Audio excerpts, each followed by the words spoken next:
Betong? Hoy, asawa ko yan! Ano nangyari? Asawa ko yan Mrs., hospital na lang po. Hindi. Teka lang. Ano nga sa ospital? Patay na ba? Ano ba? Teka lang!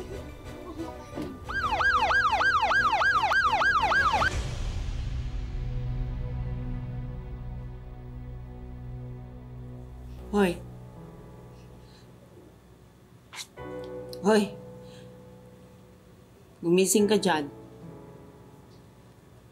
Yung sinabi ko sa'yo na sana ikaw na lang mamatay, joke lang naman yun eh.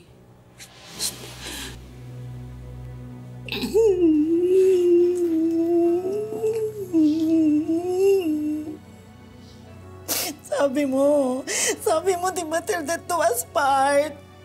Ba't nagmamadali ka naman? Ito naman eh.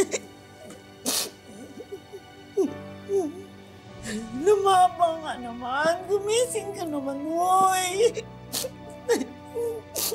Ano naman o? Gumising ka na. Woy. Woy. Gumising ka naman. Gising ko na. Woy. Ma'am, ito po yung bill.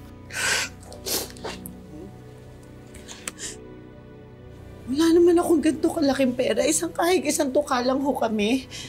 Sorry po, Mrs. Hindi niyo po mailalabas yung katawan ng asawa niyo pag hindi po ito nabayaran ng full. Sir... Ganito lang po, ma'am. Settle niyo na lang po sa cashier sa second floor. Doon na lang po kayo makiusap. Pasensya na po, ma'am, ha? Condolence po. Mauna na po ako.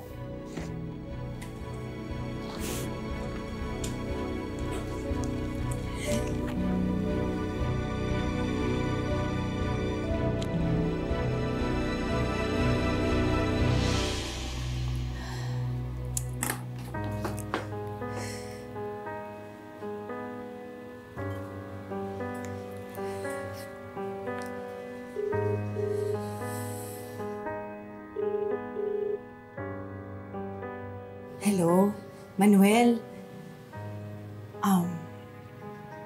Manghihingi sana ako ng pabor sa'yo kung pa pwedeng makahiram ng pera.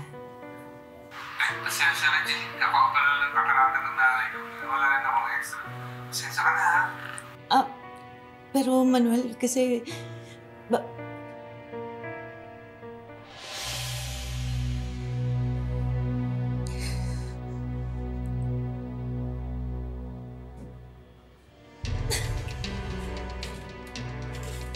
Ako naman ang nanonood. Ay, minamalas ka na naman. Namatayan ka na nga. Namatayan ka na nga.